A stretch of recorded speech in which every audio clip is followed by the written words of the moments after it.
सत्सङ्गत्वे निस्सङ्गत्वं निस्सङ्गत्वे निर्मोहत्वं निर्मोहत्वे निश्चलतत्वं निश्चलतत्वे जीवन्मुक्तिः पुनरपि जननं पुनरपि मरणं पुनरपि जननी जठरे शयनम् इह संसारे बहुदुस्तारे कृपया पारे पाहि मुरा परमेश्वरः कारणं कारणं कर्ता विकर्ता गहनो गुहः व्यवसायो व्यवस्थानः संस्थानस्तारदो ध्रुवः परद्धि परमस्पष्टः दुष्टः पुष्टः சுபேஷணः. சகருடைய நாமாக்கள்ல காரணம்ங்கிற நாமாவில பார்க்கணும். கரணம் காரணம் கர்த்தா விகர்த்தா கனோகுகான்னு ஏற்பட்டிருக்கு. காரணம் அப்படின்னா எல்லா செயல்களும் பண்றதுக்கு முக்கியமாக இருக்கக்கூடியதான ஒரு இன்ஸ்ட்ருமெண்ட். நாம் எந்த செயல் பண்ணணுமையானால் அந்த செயலுக்கு ஒரு இன்ஸ்ட்ருமெண்ட் வேணும். ஒரு சாதனம் இருந்தா தான் அதனால பண்ண. எழுதணும்னா உங்களுக்கு கை இருக்கணும். கை இருந்தா மட்டும் போறாது, பேனா இருக்கணும். இத்தனை இருந்தா தான் நீங்க எழுத முடியும். அதே போல உலகத்தினுடைய ஒரு செயல்கள்லாம் நடக்கணுமையானால் அதுக்கு சாதனம் வேணும். ஏதோ எத்தனையோ மனுஷியால் என்னென்னமோ பண்ணிட்டு இருக்க. இத்தனை செயல்களும் பண்றதுக்கு தனித்தனியாக சாதனங்கள் வேண்டாமா? அந்த சாதன வடிவமாக தானே இருங்க. ஏனென்றால் உலகத்தை படைப்பதற்கு முன்னால அவரத்தான் தான் இருந்தார். சதேவதோமியமக்கர ஆசேகமேவாத்யம். உலகங்கள் படைக்கிறதுக்கு முன்னால வேற ஒரு பொருளும் இல்லை, அவர் ஒருத்தர் தான் இருந்தார். மற்ற பொருள் இருந்தா தான் நம்ம எல்லாத்தையும் பண்ண முடியும். மண் இல்லாம குயவன் குடத்தை பண்ண முடியுமா? நான் மண்ணுத்தான் கொடுத்திருக்கேன் சார், சக்கரம் இல்லை முடியுமா? ஜலம் இல்லைன்னா முடியுமா? கட்டை இல்லைன்னா முடியுமா? இவை எல்லாம் இருந்தா தான் பண்ண முடியும். ஒரு சமையல் பண்ணுங்கன்னு சொன்னா அரிசி பருப்பு அது இது புளி உப்பு எல்லாத்தையும் கொடுக்கணும். ஸ்டவ் கொடுக்கணும், பாத்திரங்கள் கொடுக்கணும். எத்தனையும் கொடுத்தா ஒன்னோட ஒண்ணு சேர்த்து சமைக்க முடியும். அவ எல்லாம் ஒண்ணும் இல்லை சமைங்கன்னா எப்படி பண்ண முடியும்? சாதாரண மனுஷனால பண்ண முடியாது. இது சின்ன சின்ன செயல்களுக்கே இப்படி இருக்குமையானால் சகல பிரபஞ்சத்தையும் சுட்டி பண்ணக்கூடியதான அந்த பரமாத்மனுடைய ஸ்வரூபம், உலகத்தை எல்லாம் படைக்கக்கூடியதான அவருக்கு சாதனங்கள் வேண்டாமா? சாதனங்கள் இல்லை அப்பொழுது. ஒரு சாதனமும் அப்பொழுது இல்லை. ஏன்னா இருந்ததையானால் அத்வைதம்னு சொல்றது கேட்டு போயிடும். ஒருவரே இருந்தார் அப்படிங்கிற ஒரு நிலை போயிடும். அப்புறம் அவரும் இருந்தால் சாதனமும் இருக்குன்னு சொன்னா போயிடும்ங்கிறதுக்காக சாதனங்கள் ஒண்ணும் இல்லை. இன்னும் சாதனங்களே இல்லாம எப்படி படைச்சார் உலகத்தை? தானே சாதனமா ஆனார், தானே இல்லாம ஆனார், எல்லாமா ஆகி தான் உலகத்தை படைத்தார். அது ரொம்ப முக்கியமான ஒரு பதார்த்தம். அவர் ஒருவர் தான் இருந்தார். ஒருவரா இருந்த போதிலும் அத்தனையும் செய்வதற்கு வேண்டியதான சாதனங்களாக தான் மாறினார். அந்த சாதனம் எப்படி? சங்கல்ப ரூபமா இருந்தது. நான் இதை படைத்தேன் அப்படின்னு காமனான் பேரு. அப்புறம் என்ன பண்ணார்? பகுத்யாம் பிரஜாயேதா, பலவாக நானே மாறுவேன் அப்படின்னு சங்கல்பம் பண்ணினார். ஒருவராயிருந்து பலவாக மாறுவேன் இந்த சங்கல்பம் பண்ணி அந்த சங்கல்ப பலத்தினால் பலையாக மாறிட்டு பல பொருள்கள் உண்டாச்சு. அந்த பொருள்கள் உண்டானது பிறகு அதோட ஒன்னோட சேர்ந்து வந்தது. இப்ப கெமிஸ்ட்ரி வாசிக்கிறவாள் பீரியாடிக் டேபிள் வாசிக்கிறார். இவைகள்லாம் எங்கிருந்து வந்தது? பூமியில இருந்தானே வந்தது. ஒரு பூமியா இருந்தது இப்படியா? ஒரு பூமியில எத்தனை மரங்கள், ஒவ்வொரு மரம் அதுக்கு தகுந்ததான ஒரு சுவையத்தான் கொடுக்கறது. மாமரம் அந்த மாங்காய் பொழிக்கும், மாம்பழமா இருந்தா திதிக்கும், கரும்பா இருந்தா திதிக்கும். அதே போலயே வேப்பப்பழமா இருந்ததுன்னா அது எப்படியும் கதக்கத்தான் கதக்கும். ஏன் சார் வேப்பப்பழமும் பூமியில தான் வந்தது, மாம்பழமும் பூமியில தான் வந்தது கேட்க முடியுமா நீங்க? ஒரே பூமி தான். அந்த பூமியானது இப்படி பல வகையான சுவைகளை கொடுத்தாலும் ஒரு பூமியா இருந்த போதிலும் ஒரு இடத்துல சிவப்பா இருக்கு, ஒரு இடத்துல கருப்பா இருக்கு, ஒரு இடத்துல வெள்ளையா இருக்கு. ஏன் மனம் இத்தனை கரங்கள் இருக்கேன்னு கேட்டு கேட்க முடியுமா உங்களால? அதே விதமா அத்தனை விஷமாகவும் அத்தனையும் சுத்தி பண்ணினார். அந்த சுத்தி பண்றதுக்கு வெவ்வேறு சாதனங்கள் தான் படைத்து அந்த சாதனங்களாக அங்கிருந்து அந்த சாதனங்கள் தான் உலகத்தை சாத்தியமான உலகத்தை படைத்தனால் அவருக்கு காரணம் கரணம். கரணம்னா இன்ஸ்ட்ருமெண்ட், இன்ஸ்ட்ருமெண்டா இருக்கட்டும். அதுக்கு காரணமான மூலப்பொருளாக யார் இருந்தா? மூலப்பொருளும் அவர்தான், என்பவரும் அவர்தான், மூலப்பொருளாகவும் அவர்தான் இருந்தார். படம் பண்ணணுமையான மூலப்பொருளாக மண்ணு வேணும். அதே போல மண்ணாக அவர் இருந்தார், செய்பவராக அவர் இருக்கார், பொய்யவனாகவும் அவர் இருக்கார், மண்ணாக அவர் இருக்கார். அவரை விட வேற பொருளத்த உலகம் முழுக்க உள்ளார். அந்த உலகம் முழுக்க உள்ளாச்சுன்னு சொன்னதுனாலேயே நம்ம என்ன சொல்றோம்? இந்த உலகம் எல்லாம் சாஸ்வதமானது இல்லை. உலகமெல்லாம் காணப்படுகிறது, ஆனா இதை உண்டாக்கின அவர்தான் உண்மை. காரணம்தான் சத்தியம். சாத்தியமான பதார்த்தங்கள் அதை அடைவதற்காக நமக்கு கொடுக்கப்பட்டதான ஒரு வழி. பகவான அடையறதுக்கு வழி வேண்டாமா உங்களுக்கு? அந்த வழிதான் இந்த உலகம் படைச்சு மனுஷனை படைச்சு அதுக்குள்ள சில பேருக்கு சாஸ்திரத்தை கொடுத்து அவளுக்கு ஆச்சாரத்தை கொடுத்து அவன் அனுஷ்டானம் பண்ணும் பொழுது அதை பார்த்து நாம அனுஷ்டானம் பண்ணணும். அவள்கிட்ட தெரிஞ்சுட்டு நாம் அந்த வழியில போகணும். அந்த வழியில உண்மையான சுரூபத்தை நாம் அடையணும்.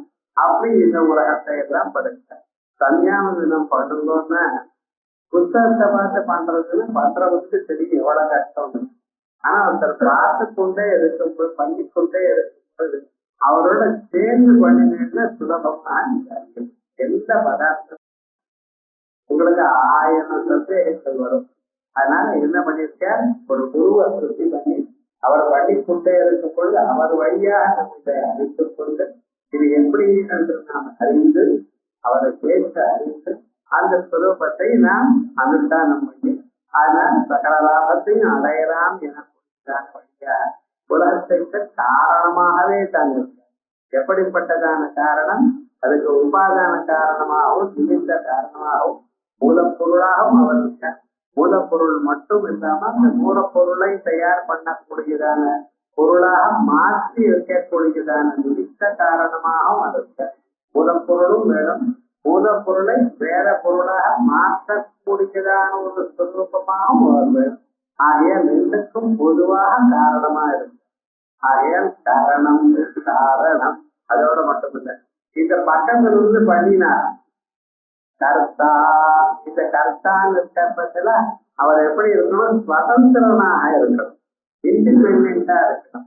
யாரோ ஒருத்தர் செஞ்சு அதற்கு அடங்கி பண்றவர் இல்லை, இஷ்டமாக தான் பண்ணினார். இவ்வுலகத்துல சூரியன் இப்படித்தான் இருக்கணும், சந்திரன் இப்படித்தான் இருக்கணும், அவர் ஆகாசத்துல சுற்றி கொண்டே இருக்கணும், அவர் பூமியில உட்காரப்படாது. சூரியனே பூமியில சேர்ந்த உங்க பக்கத்துல உட்கார்ந்தா உங்க கதை என்ன ஆகும் சொல்லிட்டு கருத்தை யோசனை பண்ணி பாருங்க. அப்படின்னு சமுத்திரம்னா அதுக்கு ஒரு வரம்பு இருக்கு. அந்த சமுத்திரம் இப்படித்தான் இருக்கணும். அது அந்த லிமிட்டை தாண்டி உள்ள வந்துடக்கூடாது, 10 இன்ச்சுக்குள்ள வந்துடக்கூடாது சமுத்திரம். அதுக்குள்ள என்ன பண்ணிருக்கார்? வடபாரதத்தில் ஒரு குதிரை முகமாக ஒரு அக்னியை தயார் பண்ணிருக்கார். எப்பொழுது அந்த சமுத்திரமானது அந்த லெவலை விட ஜாஸ்தியானதோ அந்த தீர்த்தத்தை எல்லாம் அது குடிச்சு விடும். அந்த சமுத்திரமானது எப்பொழுதும் தடம் வரக்கூடாது. இப்படி அவைகளுக்கெல்லாம் சிஸ்டம் தயார் பண்ணிருக்கார். அப்படிப்பட்டதான ஒரு சுரூபம் கர்த்தா அத்வயமான. அதே போல நீங்க என்னைக்கு எங்கே சாப்பிடணும், எங்க தங்கணும், எங்க இருக்கணும், என்னமா பழணும், அத்தனையும் உங்களை தன்மால முதலையே தீர்மானம் பண்ணிடுங்க. அதுக்கு தகுந்தா போல அத்தனையும் கொடுத்துருக்க. ஆகையால் அவனுக்கு இல்லாமல் ஒண்ணும் நடக்காது. அப்ப நான் ஏன் சார் வாழணும்னா என்ன அவர் இஷ்டமா நடக்கணும் எனக்கு எதுக்குன்னு. அப்ப போன ஜென்மாவில எப்பவோ நீ பண்ணினதான கர்ம வினைகள்னால் அவர் தருகிறார். ஆனா உனக்கு சுதந்திரமான ஒரு மனசையும் கொடுத்திருக்காரு. நீங்க நல்லதும் பண்ணனா கெட்டதும் பண்ண, நல்ல காரியமும் பண்ணா கையை பிடிச்சிட மாட்டார். அதே போல கெட்ட காரியம் பண்ணும் பொழுது உங்களை உதைக்க மாட்டார். நீங்க பண்றதை பண்ணலாம், ஆனா எதை பண்ணினாலும் அதனுடைய விளைவு ஒரு நாளைக்கு வரும், அதை அனுபவிக்க வைக்கிறான்னு சொல்லியிருக்காரு. அவ்வளவுதான். ஆகிய எந்த மனுஷனும் இந்த உலகத்துல சுதந்திரமாகத்தான் இருக்காங்க. everybody is independent. ஆனா அந்த இண்டிபெண்டன்ஸை நாமே வரவழைச்சு நாமே பொறிச்சுட்டு இருக்கோம். இப்படித்தான் இருக்கணும், இப்படி வாழணும். ஆனா விவகாரம் எந்த செயலாவது தாங்கள் செய்யலாம், ஆனால் அதனுடைய விளைவுகள் உங்களுக்கு வரவு என்கிற சுலபம் உங்களுக்கு. ஆகியால் எல்லோரும் கர்த்தா தான், எல்லோருக்குள்ளேயும் கர்த்தத்துவ ரூபமாக பகவான் இருக்கார். ஆகையால் கர்த்தா ஸ்வதந்திரா ஜெகதும் சாதகதமம் கரணம். இவ்வுலகத்தை எல்லாம் உண்டு பண்ணணும்னால் அதுக்கு ரொம்ப உபயோகப்படக்கூடியதான கருவியாக அவர் இருக்கிறார். கரணமான கருவி, கருவியாகவும் அவர் தான் இருக்கார், அந்த மூல பொருளாகவும் அவர் தான் இருக்கார். இப்படி உபாதானம் நிமித்தம், உபாதானம்னா மூல பொருளாகவும் இருக்கார், நிமித்தம் அதை ஒண்ணு இன்னொன்னா மாற்றக்கூடியதான பொருளாகவும் அவர் தான் இருக்கார். இத்தனையும் ஆனா ஆக்சுவல் என்னன்னா சுதந்திர கர்த்தா. அவர் இஷ்டமா எதையும் செய்யலாம், எப்பவும் இவ்வுலகத்தை நிறுத்து விடலாம். இந்த ஜெகன் நாடகம் இருக்கு, இந்த நாடகத்தை நிறுத்தக்கூடியதான சாமர்த்தியம் அவர், மறுபடியும் உண்டு பண்ணக்கூடியதான சாமர்த்தியம் அவருக்கு. நமக்கு போனா போட்டோம், இவனுக்கு மறுபடியும் ஒரு சான்ஸ் கொடுப்போம், இந்த பிறவையில என்னைக்காவது இவன் பார்க்க மாட்டானா என்னை அப்படிங்கிற அந்தர்முகமாக நம்ம பார்ப்போமே என்று பார்த்துருக்க. எவ்வளவு சுகம் வந்தாலும் எவ்வளவு கஷ்டம் வந்தாலும் என்னைக்காவது ஒரு நாள் அவனை பார்க்க மாட்டோமோ அந்தர்முகமாக ராஜ்யா பகிர்முக சுற்றுலா அப்படின்னு அந்தர்முகமா நீங்க உள்நோக்கி பார்க்கணும். அந்த வரம்பொருள் இதயத்துல இருக்கான்னு தேடணும், தேடுவதற்காக குருவை நாடணும். பரீட்சலோகான் தர்மச்சிதான் நிர்வேதமாயாத் பிராமணா, நிர்வேதமாயாத் வைராக்கியத்தை அடையணும். ச குருதேவ அபயத்தே சமித்பாணி தோத்ரியம் பிரம்மனிஷ்டம் தத்வித்தி பிரணிபாதேன பரிப்பிரஷ்னேன தேவையா ஆச்சாரிய சேவை பண்ணி அவர் முகமாக அந்த வார்த்தைகளை கேட்கணும்.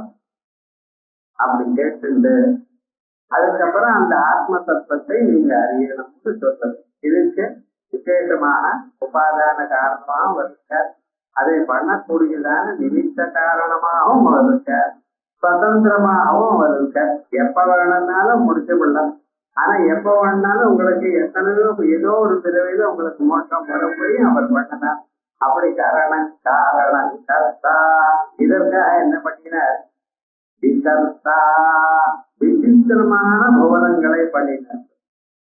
இந்த பூமியில எப்படிப்பட்டதான ஒரு வைச்சித்தியம் இருக்குன்னா ஆயிரக்கணக்கான பொருள்கள். இப்ப காய்கறி பார்த்தீங்கன்னா முன்னால நம்ம கிராமத்துல தெரிஞ்ச காய்கறி விட 1000 மடங்கு. அப்பதான் இந்த 100 கோன்னு ஒண்ணு தெரியவே தெரியாது வழக்கம். முட்டைக்கோசெல்லாம் கிராமத்துல தெரியவே தெரியும். அவன் ஏதோ சிலதான் பண்ணிட்டு இருப்பாங்க. ஆனா இப்ப என்னென்னமோ போட்டு பழம் கடைக்கு போனா என்னென்னமோ பழங்கிறாரு. முன்னால இவ்வளவு பழமே இல்லை.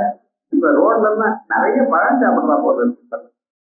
விவகாரம் எத்தனை பழக்கடைகள், ஒவ்வொரு கடையிலையும் ஒவ்வொன்றுலையும் எத்தனை, ஒரு வாழைப்பழத்திலேயே ஒரு 5-6 வெரைட்டி வச்சிருக்காங்க. வாழைங்கிறான், பேய் வாழைங்கிறான், பச்சை வாழைங்கிறான், இது என்னமோ சொல்லிட்டு அமிர்த பாடிங்கிறான். ஆனா விவகாரம் அப்படிதான் இருக்கும். ஒரு எல்லாமும் பூமியில இருந்தா வருது. ஆனா எத்தனை பாகுபாடு இருக்கு பார்த்தா. ஒவ்வொன்றுக்கும் ஒவ்வொரு சுபாவம் இருக்கு. ஒவ்வொரு பழக்கம் பேயம் பழம் பண்ணா ஒன்னும் சாப்பிட்டா ஒன்னும் ஆகாது. மர வாழைப்பழம் பண்ணேன்னா ஒன்னும் ஆகாது உடம்புக்கு அப்படிங்கிறோம். பச்சை வாழைப்பழம் சாப்பிடக்கூடாதுங்கிறோம். இருக்கா ஆனா விவகாரம் என்ன அத்தனையும் பூமாத்தாளர் நமக்கு இருக்கோம். இதெல்லாம் பண்றவர் யாரு? விசித்திரமா புஷ்பங்கள் பார்த்தேனால் ஒவ்வொரு புஷ்பத்திலையும் அப்படி ரோஜா புஷ்பம் பார்த்தீங்கன்னா ரோஜா புஷ்பத்தையும் ஒரு 2000 புஷ்பம் இறக்கணும். ஒரு புஷ்பம் மாதிரி ஒரு புஷ்பம் இல்லையே. ஒவ்வொன்றையும் சின்ன வயசு டிஃபரன்ஸ் இருக்கு. எத்தனை கலர் இருக்கு, என்ன வாசனை, என்ன ஒரு சௌக்கியம். அத்தனை விதமாக உலகத்துல பல வேறு விருதுகளாக தயார் பண்ணினேன். இன்னும் வஸ்திரங்களை சொல்லவே வேண்டாம். எத்தனை கலர் இந்த தலைப்புல அந்த பாகத்துல சொல்லிட்டு இருக்க. ஆனா புரிஞ்சு இவன் கண்டுபிடிச்சதா அவனும் கொஞ்சம் கொஞ்சம் பண்ணிட்டு இருக்கான்.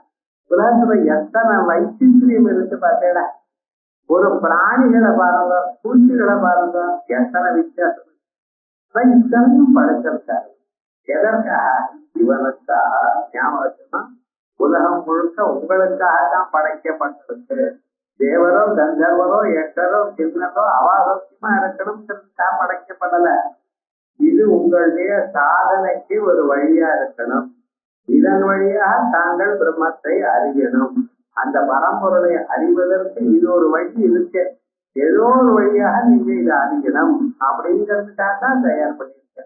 அப்படி இவ்வளவு உலகத்துல இருக்கக்கூடியதான வைச்சித்திரங்கள் வெரைட்டி, அந்த ஒவ்வொரு வெரைட்டிலையும் ஒவ்வொரு விசேஷம் இருக்குன்னு அதை நீங்க கவனித்து தெரிஞ்சுக்கணும். சித்திரிக்காய் இருக்கு, அதே போல எலுமிச்சம்பழம் இருக்கு, அதே போல சாத்துக்குடி பழம் இருக்கு. எல்லாம் ஒரு வகைக்கு சேர்ந்ததான். இந்த பாட்டனை படிக்கிறவாளையில எல்லாம் ஒரே ஃபேமிலி சார் முடியுமா, அண்ணன் தம்பி மாதிரி. ஆனா விவகாரம் ஒவ்வொன்றுக்கும் ஒவ்வொரு வேல்யூ இருக்கு. ஜனாரங்கா இருக்கு, அதுக்கு வேற வேல்யூ, இதுக்கு வேற வேல்யூ. அதுக்கு ஒரு சுரூபம், இது அதனுடைய சுவை வேற, இதனுடைய சுவை வேற. ஆனா எல்லாத்தையும் நம்ம உபயோகிக்கிறோம். ஆனா இத்தனையும் எதற்காக தயார் பண்ணியிருக்க? அந்தந்த மனுஷன் எந்தெந்த கர்மா பண்ணியிருக்கானோ அந்த கர்மாவுக்கு தகுந்தப்போ அவனுக்கு சுத்த துக்கங்களை கொடுக்கணும். அதற்கு இத்தனை பொருள்கள் வேணும் அப்படின்னு அத்தனையும் தயார் பண்ணியிருக்கார். ஆகையால் தான் நமக்கு பேரு அவர் வெறும் கர்த்தா இல்லை சார், விகர்த்தா, விசேஷமான கர்த்தா. டிவியில பார்த்தேன்னா காலம் வந்து சாயங்காலம் வரைக்கும் இன்னும் சமையல் கிளாஸ் நடந்துட்டு இதுவரைக்கும் கலியுக ஆதியிலிருந்து இவ சமைக்கவே இல்லையோ, இப்பதான் புதுசு ஆரம்பிச்சிருக்காரா. ஆனா என்னடா அதையும் சொல்லிட்டு பாக்குறோம், பண்றோம், பண்ணிட்டு இருக்க. அப்ப விவகாரம் என்ன? வைத்தியம் முன்னால என்ன இருந்ததோ அதை சொல்லுவேன். உளுந்த பருகு தோசை போட்டாலும் இப்ப வந்து பச்சை பருகு தோசை போடுங்கிறோம். அதை நல்லா இருக்குங்கிறோம். அது சரியா இல்லைன்னா வேற ஒண்ணு சேர்த்து போங்கிறோம். எல்லாம் விசித்திரம் தான். இதெல்லாம் பகவான் தயார் பண்ணதான பதார்த்தங்கள் இந்த மனுஷனுடைய மனசுல பூந்து இது பண்ணு அது பண்ணுன்னு சொல்லிட்டு. நமக்கு டெலிபோன் இருந்ததா முன்னால? செல்போன் இருந்ததா? பொண்ணு இல்லையே. ஆனா இப்ப எல்லாம் என்ன எப்படி கண்டுபிடிச்சிருக்காரு? பகவானுடைய சுரூபம் தான். அத்தனையும் அவளுடைய மனசுல பூந்து நீ பண்ண. ஏன் உனக்கு இன்னைக்கு மேல இன்னும் சுத்தம் வந்துட்டு இருக்கணும், இன்னும் சுத்தம் வரணும் அப்படிங்கிற அபிப்பிராயத்துல பண்ணிட்டு இருக்க. ஆகையால் அவர் என்ன, அவர் வெறும் கர்த்தான்னு மட்டும் நினைக்காதீங்க. கர்த்தாவோட விகர்த்தாவும் இருக்க. விசேஷமான பதார்த்தங்கள், மனிதன் மனசுக்கு எட்டாதான பதார்த்தங்கள், அவனை இதுவரைக்கும் பார்க்காததான பதார்த்தங்கள், அவைகளெல்லாம் பார்க்க பண்ணக்கூடியதான ஸ்வரூபம் அவனுக்கு கொடுக்கிறார். ஆகையால் பகவான் விகர்த்தா. விசித்திரம் புவனம் கிரியதே இது விகர்த்தா சைவ பகவான் விஷ்ணு. இப்படி இருக்கிறதுனால்தான் அவரை நீங்க புரிஞ்சுக்க முடியும். அவர் எப்படி ஸ்வரூபம் சாமர்த்தியம் சேஷ்டிதம் பாதம் நசக்கியதே. அவருடைய ஸ்வரூபம் என்னமா இருக்குன்னு நீங்க கண்டுபிடிக்க முடியாது. ஏன்? ஞாபகத்துக்கோ நம்ம புத்தியை தயார் பண்ணவர் வருவார். இந்த புத்திகளுடைய கூட்டமான புத்தி இரண்ய கர்ப்ப புத்தி, அதையும் தயார் பண்ணவர். அந்த புத்தியானது ஒவ்வொரு எண்ணமும் அதுல வரணும். ஏன்னா அந்த எண்ணத்துக்குள்ள அவர் பூத்தாத்தான் அந்த எண்ணமானது வேலை செய்ய தொடங்கும். நான் இதை பார்த்தேனே ஆனால் இது புத்தகம் என்று எனக்கு தெரியணுமே ஆனால் உள்ள அந்த எண்ணத்துல அவர் தோணணும். இல்லைன்னா இது புத்தகம் என்று எனக்கு தெரியாது.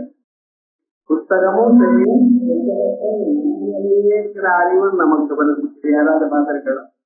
இது என்ன சார்னா சிவரும் தெரியும். உங்களுக்கு செவரம் தெரியாதான்னு கேட்டா எனக்கு தெரியுது சார்.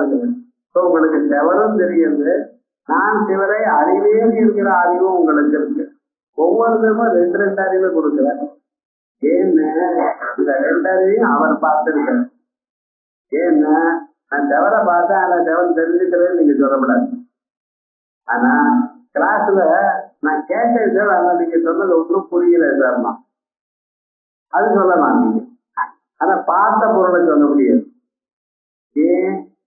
இந்த புரியறதுங்கிறது அந்த பொருளை அனுசரிச்சு, அந்த பொருளானது புரிய தகுந்ததான பொருளா இருந்தால் புரியும், புரிய முடியாததான பொருளா இருந்தா புரியாது. அது இல்லை. சின்ன குழந்தைக்கு வெக்கம்னா என்னதுன்னு சொல்லி பாருங்க, ஒண்ணும் முடியாது.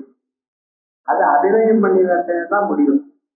வெக்கம்னா என்னது, பயம்னா என்னதுங்கிற குழந்தை, 5 வயசு குழந்தை கேட்கறது பயம்னா என்னது அப்படின்னு என்ன பண்றது, அதை காட்ட முடியாது. அதனால ஒரு பொம்பை எடுத்து அடிக்க பார்க்கணும், அடிச்சது கூட அதிகம் அடிக்க பாருங்க. அடிச்ச பார்த்தோம்னா கலத்துல காது கத்துட்டு ஓட்டுறதோ இல்லையா, இதாமா பயம். அவ அந்த பயம்ங்கிற ஒரு பொருள் இருந்தா இதை வாயால எடுத்து சொல்ல முடியாதுங்கிறாரு. ஆகையால் சில பதார்த்தங்கள் எல்லா இமோஷன்ஸும் அப்படிதான். மனித மனசுல இருக்கக்கூடிய இமோஷன்ஸ் வார்த்தையில அதை அபிநயம் பண்ணி காட்டலாம், இல்ல அதை அவளுக்கு வரும்படி காட்டலாம். இப்படி இந்த பொருள்களே நமக்கு அறிய முடியலையே, நம்ம புத்திக்கு சாட்சியா இருக்கக்கூடியதான அவரை நாம் அறிய முடியுமோ?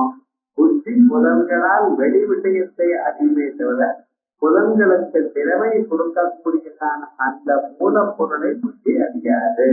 ஆகையால் அவர் புத்தியால் புலன்களால் அறிய முடியாது, அவர் அறியப்படாதவர். நதந்திரே நித்தனி ரூபமஸ்ய, இந்த வீட்டுக்குள்ள அவர் இந்த உருவம் இல்லை சார், உங்களால பார்க்க முடியாது.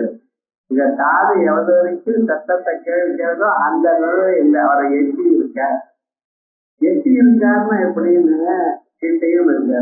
தூரா சரியா கேட்டா ததே ஜதி தன்னை ஜதி தூரே தது அந்திகே கிட்டே இருக்க. இதயத்துக்குள்ள இருக்க.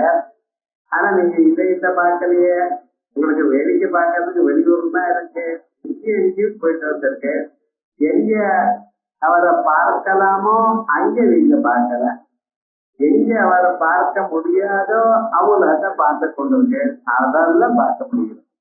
அவருடைய பார்க்கறது எங்க உள்நோக்கி பார்த்தா தான் முடியும். அந்த ஆச்சாரியன் சொன்னதான வார்த்தையை நம்பிய பக்தியோட பார்த்தா தான் அவரை பிறவியில பார்க்க முடியும். ஆகையால் அவருடைய ஸ்வரூபமானது கஷ்டம். ஸ்வரூபம் பிறகு சாமர்த்தியம். அவர் என்ன சார் பண்ணுவார், அவருக்கு என்ன வல்லமை உண்டு? இப்ப எல்லா வல்லமையும் அவருக்கு உண்டு. அவர் கொடுத்ததுனாலதான் உங்களுக்கு தெரியும் நடக்குது. கைய மேல செலுத்துறேன், காலை விட்டு எழுந்து நிற்கிறேன்னு அதுக்கு சாமர்த்தியம் அவர் கொடுக்கணும். அங்கிருந்து வந்தா தான் எல்லாம் நடக்குமே தவிர இது ஒண்ணும் பண்ணாது. எல்லா விஷயம் வாங்கிட்டு இருக்கேன். அதுல கரண்ட் இல்லைன்னு ஏதாவது ஓடுமோ? எப்படி ஓடாதோ அதே போலதான் அந்த சக்தி அங்கே இருக்கணும். அவருடைய சக்தி மாயாத்வாரா உள்ள வந்தவரை எல்லா காரியமும் நடக்கும். அந்த சக்தி அங்கே வர்றதுன்னா போட்டது போட்டபடி இருக்கும். சில சமயத்துல காலை நம்ம எழுந்த திமிர் முடிச்சுட்டு இருக்கோம், அது ஜலம் ஆயிடும். எழுந்துக்கணும்னு என்னமோ ட்ரை பண்றது, ஒண்ணு முடியல. நின்று போச்சுருக்கோம். ஒரு 2 நிமிஷம் அவசர, அப்பதான் வெக்கம் வரும்னு எல்லாருக்கும் வரக்கூடியது தானே. எழுதுக்கணும்னு பார்க்கலாம், எல்லாரும் எழுந்துட்டாலும் எல்லாரும் முடியலையே போலதான். என்ன ஆமவாச ஜடி திருந்தம், ஆமவாசம்னு ஒரு வாசமா, அந்த வாசத்தினால அப்படி கைகாலத்துல முடிச்சு போயிடும். அது என்ன ஆகும், மறுபடியும் கொஞ்ச நேரம் அதை அப்படி அசைச்சு எழுந்து பார்த்தா கொஞ்சம் எழுதுக்கும். அத்தனையும் அவருடைய இசையால் கட்டது. அவருக்கு என்ன சாமர்த்தியம் இருக்கிற, இந்த உலகத்தை மாற்றி வைக்கக்கூடியதான சாமர்த்தியம். ஒரு நாளைக்கு இந்த உலகத்தை ஒரு அரக்கர் என்ன பண்ண, அப்படியே பாயா சிரிச்சு பார்த்தா லோகத்தை அழிஞ்சிட்டு போயிட்டான். உலகம் முழுக்க இவர் என்ன பண்ணார், பிரம்மதேவர் என்ன நடக்குது, என்ன ரொம்ப நாளா ஹோமங்கள்லாம் ஒன்றும் நடக்கலையேன்னு கீழே பார்க்கிறார். பார்த்தா உலகம் காணும். நம்ம பேனா காணும், பென்சில் காணும்னு நம்ம எடுத்து திருட்டு விடணும். சைக்கிள் சாவி காணுங்கிற என்னன்னா உலகமே காணும். என்ன பண்ணுவார் பாவம், போய் சொல்றதுக்கு வெக்கமா இருக்கு. என்னடா பண்ணினேன்னு கேட்டா என்ன பண்றது, இதுன்னு சாதாரண சின்ன பொருளா காணாம போறதுக்கு. உலகம் காணாம எப்படி ரிப்பேர் பண்ணுவேன் அப்படின்னு தெரியாது. வேற வழி இல்லையே. செடி செடி பார்த்தாலும் எங்க பார்த்தாலும் ஒரே பார்த்தா இருக்கு, உலகமே காணும்னு கவலைப்பட்டு மகாவிஷ்ணுட்ட போறாராம். இது போல உலகம் காணும், படத்தை நாம எதுவுமே காணும். அப்படியா, அவர் என்ன பண்ணாரு தெரியுமா, ஒண்ணும் சொல்லல. இப்போ அது இது பண்ற ஒண்ணும் பண்ணல. அவருக்கு துப்பல் வந்தது பிரம்மதேவன். அவருடைய மூக்குல இருந்து ஒரு சின்ன ஒரு கொட்டு மாதிரி அளவுக்கு ஒரு பன்னிக்குட்டி வந்து, அந்த பன்னிக்குட்டி அங்கிருந்து கீழே வளர்த்து கொள்ள அதை வளர்ந்து போயிட்டு பூனையான சைதுல வளர்ந்து போயிட்டு நேர ஒரு பொறுத்து ஜலத்துல விழுந்த சமுதிர ஜலத்துல அப்படின்னு பாதாளத்துக்குள்ள போயிட்டு போயிட்டு இந்த பட்ட சட்டம் இருக்கு பட்சல, இந்த சட்டத்தினால இரண்யாட்சம் அந்த அரக்கம் தான் பண்ணின வேலை. இரண்யாட்சம் தங்க கண்ணுள்ளவன். இரண்யம்னா தங்கம், தங்கத்திலேயே கண்ணுள்ளவன். எல்லா தங்கமும் உலக இருக்கிற தங்கம் தான் என்கிட்ட வந்துடணும். அது இந்த பழைய நாள்லயும் இப்படி எல்லாத்தையும் பதுக்கி வச்சிருக்கிற எண்ணம் எல்லாருக்கும் இருந்தது இருக்கு. அப்படி இரண்யாட்சம் அவனுடைய தம்பி வருதான் இரண்ய காட்சி கூறுது. அவன் திண்டு மெத்தையெல்லாம் தங்கத்துல போட்டுட்டான். காட்சி கூறுனா இந்த பத்துக்கிற மெத்தை, அதுக்கு காட்சி கூறுது. இந்த பக்கத்துல நம்ம திண்டெல்லாம் வச்சுக்கிற மெத்தல இதுக்கு காட்சி கூறுது. அப்படி அந்த இரண்யாட்சம் அந்த படத்தை கொண்டு போயிட்டான். கொண்டு போனதுனாலே நேர உள்ள விழுந்ததுன்னு அவன் பார்த்தான். ஓஹோ, இது யாரோ விழுந்திருக்க அப்படின்னு கதையோட வெட்டிட்டு வர அவரோட சண்டை போட்டு மறுபடியும் இந்த பூமியை எடுத்து மேல வச்சிருக்கார். அதாவதுதான் வராவதாரத்துக்கு ரொம்ப முக்கியம். உலகத்தை எல்லோரையும் காக்கணும். இவரை மட்டும் காப்பா, ஒரு கஜேந்திரனை மட்டும் காப்பாத்தல, ஒரு வாமனுக்கு மனசுல அனுகிரகம் பண்ணல, எல்லோருக்கும் சமமாக அனுகிரகம் பண்ணப்பட்ட. அதனால்தான் அந்த வாமனுக்கு வராவதாரம் ரொம்ப விசேஷம். பண்ணியாக நமக்கு சொல்றோமே தவிர அந்த வரகாவதாரத்தை ஒவ்வொரு குடியும் ஒவ்வொரு வேதத்திலும் எண்களாக இப்படி அவருடைய சாமர்த்திய உலகத்தை தூக்கி மறுபடியும் சமுத்திரத்துல மதக்கும் படிப்படினாங்க. அது சமுதிரத்தை கீழே வந்துருமா இல்ல, கீழே போகாமல் அது மேலேயே மதக்கு படிப்படினார். அவர் ஏனச்ச ஒரு திருடா இந்த பூமி முழுக்க சமுதிரத்துல. ஆனா அதே பூமி மேல நீங்க எத்தனை மாடி கட்டினாலும் அது அப்படியே எப்படி பண்ணினார், அவருடைய சாமர்த்தியம். சூரியன் இருக்கார், சந்திரன் இருக்கார், நட்சத்திரங்கள் இருக்கு, கிரகங்கள் இருக்கு, அத்தனையும் சுத்தி கொண்டே இருக்கு. ஒன்று இன்னொன்னு மோதறதா, இங்க இருந்து பிளேனை வருதா, என்ன பண்ணிட்டு அங்க ஒரு பட்டி மோதி பிளேன் இறங்கி வந்துருக்கான். பேர்டு ஹீட்டுங்கிறான். எவ்வளவு பெரிய ஏரோப்ளைன் என்ன வேகமா வருது, பட்டி மோதினா பட்டி மோதினா விழுந்துருமா, இறங்கி இருக்குது அவ்வளவுதான். ஆனா எத்தனை நட்சத்திரங்கள், எத்தனை ராசிகள், எத்தனை ஒண்ணுக்குள்ள ஏதாவது இடிச்சுட்டு இருக்கா, ஒவ்வொரு கிரகத்துக்கு உபகிரகங்கள்லாம் எத்தனை கொண்டு இடிச்சுக்கிற பாருங்க. அதாவது அதான் இதுல போயிட்டு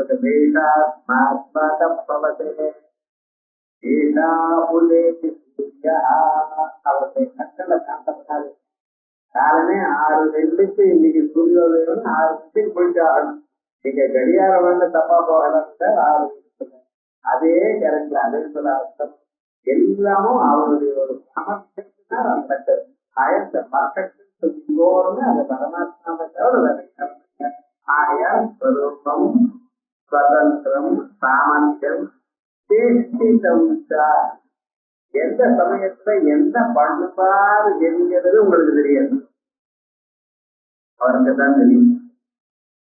யவனன்னு கிருஷ்ணாவதாரத்துல அவன் ஆயிரக்கணக்கான சீனியங்கள் வச்சிருக்கான்.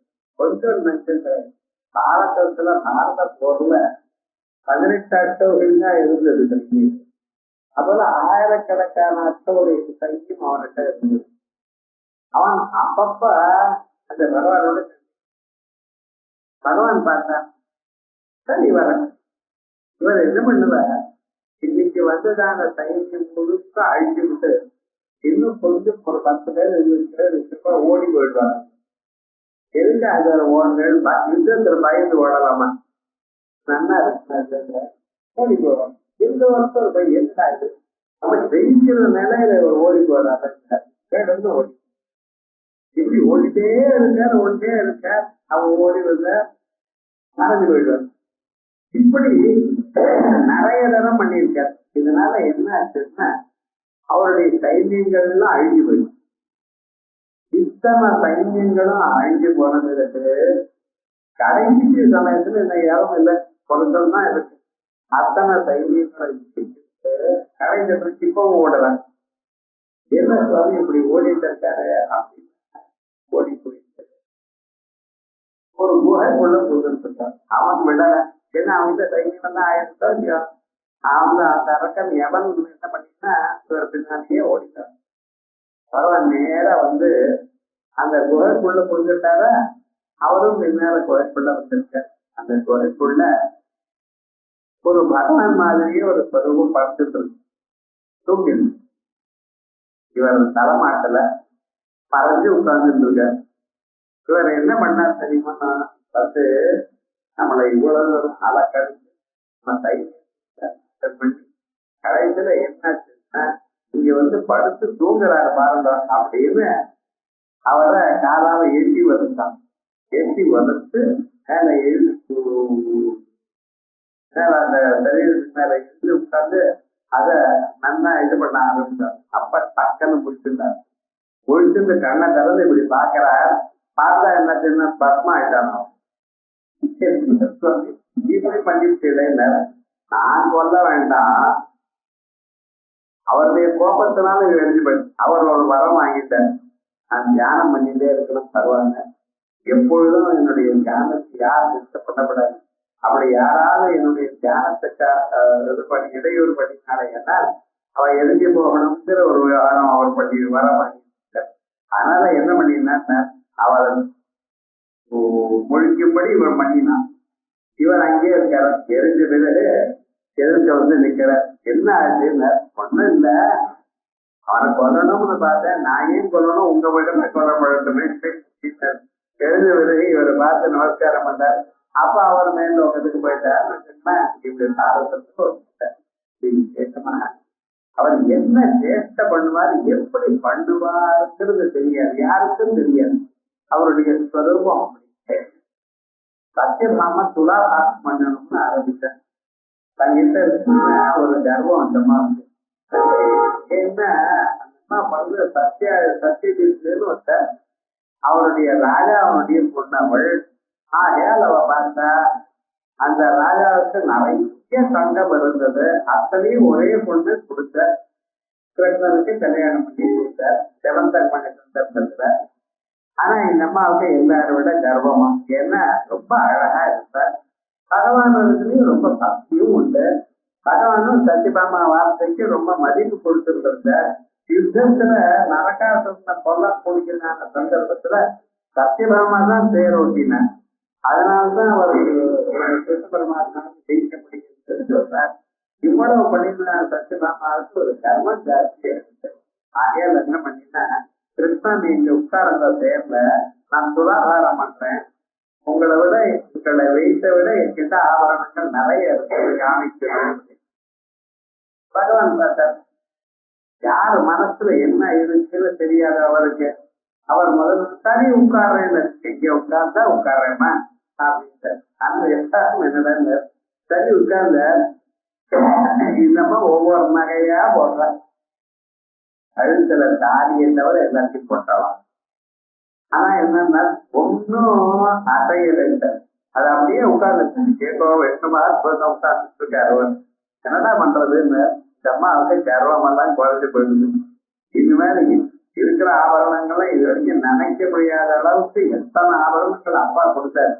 அது கூட இவன் அப்பப்பா வாங்கிட்டார். அத்தனை ஆபரணங்கள் என்கிட்ட இருக்கு.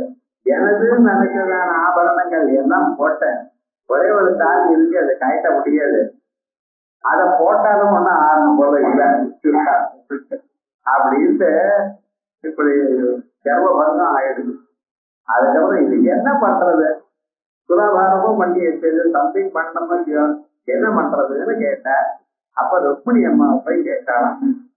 ருக்மிணி அம்மா வந்து என்ன பண்ணாங்க தெரியுமா, கிருஷ்ணா உன் வீர போறோம் அப்படின்னு கிருஷ்ணனை 3 தரம் பிரதர்சனம் பண்ணி நமஸ்காரம் பண்ணி அந்த ஆவரணங்கள்லாம் எடுத்து கீழே வச்சு ஒரே ஒரு துளசியை அவர் பாதத்துல வச்சு அந்த பக்கம் போட்டாலும். அது என்ன சின்னர் கிராஸ் இந்த பக்கம் விழுந்திருந்து இது சின்னர் மேல போயிட்டாங்க. என்ன சுவாமி அப்படிங்கிறார். அவருடைய லீலையை யாரு பார்க்க முடியும்? நான் தங்கத்துக்கு மதிப்பு கொடுக்கிற பக்திக்கு தான். இந்த மனசுல என்ன பக்தி இருக்கு, ஆடம்பரம்ங்கிறது இருக்கட்டும், ஆனா ஆடம்பரத்தை விட வசதி என்ன, உங்க மனசுல நிஜமான பக்தி. அந்த பக்தி கிராக்கியோகி தைவதம், பக்தி கம்யா பக்தி கிராக்கிய அப்படின்னு பக்தி வர்த்தியா பயாபா, பக்தி வர்த்தியம். அந்த பக்தி இருந்தா சத்தியவாயுதம் அப்படிங்கிற ஒரு இப்படி எத்தனையோ லீலைகள், 1 2 இது சொல்ல முடியும். அவருடைய ஸ்வரூபத்தை பார்க்க முடியாது, அவருடைய சாமர்த்தியத்தை அறிய முடியாது, அவருடைய சேஷ்டை என்ன பண்ணணும்ங்கிறது அறிய முடியாது. வா சத்தியம் சக்கியதே, யாராலையும் முடியாது. ஆகையால் அவர் எப்படி ரொம்ப கஷ்டமானவர், அவர் புரிந்து கொள்வதற்கு கஷ்டம். நாரதருக்கு எதிர்க்க வந்து நின்றார். நாரதர் நமஸ்காரம் பண்றார். இவ்வளவு திவ்யமான ஒரு சுரூபமா இருக்கேனே, உங்களை நான் பார்த்துட்டே இருக்கேனேன்னா இதை விட உயர்ந்த சுரூபம் இருக்குப்பா. நைவம்மாம் திரட்டுமரதி சர்வபூத குணையில் யுக்தம் நைவம்மாம் திரட்டுமரதி. அப்பா நீ என்ன பார்த்தது இது ஓரளவுக்குதான் பார்த்திருக்கேப்பா, என்னுடைய முழுமையான சுரூபம் உன்னால பார்க்க முடியாதுன்னு. எப்பொழுதுமே பகவத்ஸ்வரூபத்தை இன்னது என்று பார்க்க முடியாத அளவுக்கு இருக்க நம்ம உலகத்தில் இருக்கிற எல்லோருடைய புத்தியும் சேர்த்து வைத்தாலும் அதுக்கு அப்பாற்பட்டதாக பகவத்ஸ்வரூபம் இருக்குன்னு சொல்றதுனால்தான் ஒரு விஷயம். ஆகையால் அவருக்கு என்ன பேரு, அறிய முடியாதவர். கண்ணை காத நோக்கனாக புறங்கள்னால அறிய முடியாத ஒரு ஸ்வரூபம் அப்படின்னு. ஸ்வரூபம் சாமர்த்தியம் சேஷ்டி சம்பாதத்தை ஞாபகம் நடக்கதே இது கஹனா குஹா. அதாவது குஹான்னு இந்த குஹான்னு பேர் வந்து சுப்பிரமணிய சுவாமிக்கு தான் நம்ம சொல்றோம் குஹன் அப்படின்னு சொல்லி. இந்த குஹன்னு சொல்றதுல ஒரு தாத்பரியம் இருக்கு. குஹு சம்பரணேன்னு அர்த்தம். சமரணம்னா மறைக்கப்பட்டவர். குகைக்குள்ள இருந்தது ஏன்னா அந்த பதார்த்தம் மறைஞ்சு கொண்டு முடியும். சாதாரணமானவர்களுக்கு தெரியாதோ இல்லையோ, அதே மாதிரி பகவான் எங்க இருக்காருதான் குகையில இருக்கார். எந்த குகையில யோவேதம் குஹாயாம் பரமேத்யோம் நிகிதம் குஹாயாம், எந்த குகையில புத்தி குகைக்குள்ள. இந்த எல்லோருடையும் பகவான் இருக்கார். பகவானை தேர்றதுக்கு வேற இது புகழ்தான். உள்ளூர அந்த குரு சொன்ன வார்த்தையை கேட்டு உபனிஷத் வார்த்தை படிச்சுட்டே இருந்ததுன்னா போதும், உள்ள பார்க்கலாம். எல்லோருடைய உள்ளத்திலையும் முழுமையாக இருக்கிறார். உள்ள பகவான் இருக்கார். கடவுள் உள்ள இருக்கார், சத்தியம் இல்ல, நம்ம ஹிருதயத்தில் தான் இருக்கார். எல்லோருடைய எழுதிகள் இருக்கார். நீங்க என்னமோ வேதாதேவி பண்ண மாட்டேன் நம்ம இருக்க மாட்டாருன்னு நான் நினைக்கப்படாது.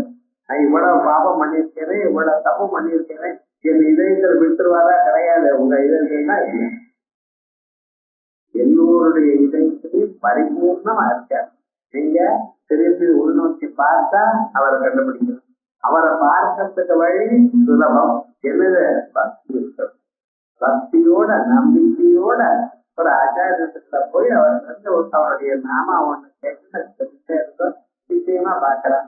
ஆகையால் தான் அவருக்கு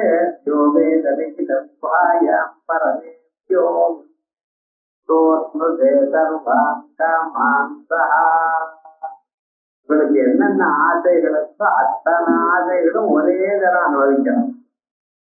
பிரம்மணா விபர்த்திதே, அந்த பிரம்மத்தோட பிரம்ம பாவத்தை இங்க அறிகிறார், எல்லோரும் அறிகிறார்.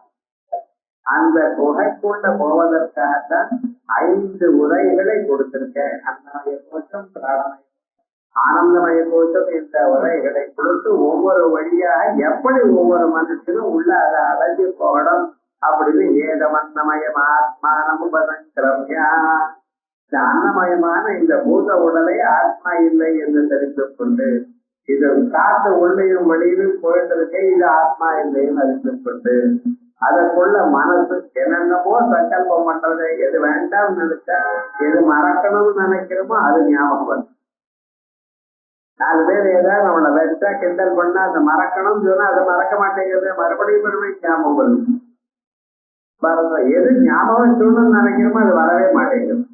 இது வேறவா, ஏதோ ஒரு ஸ்லோகத்துல ஒரு லைன் மறந்து போயிட்டு அது அவ்வளவுதான்.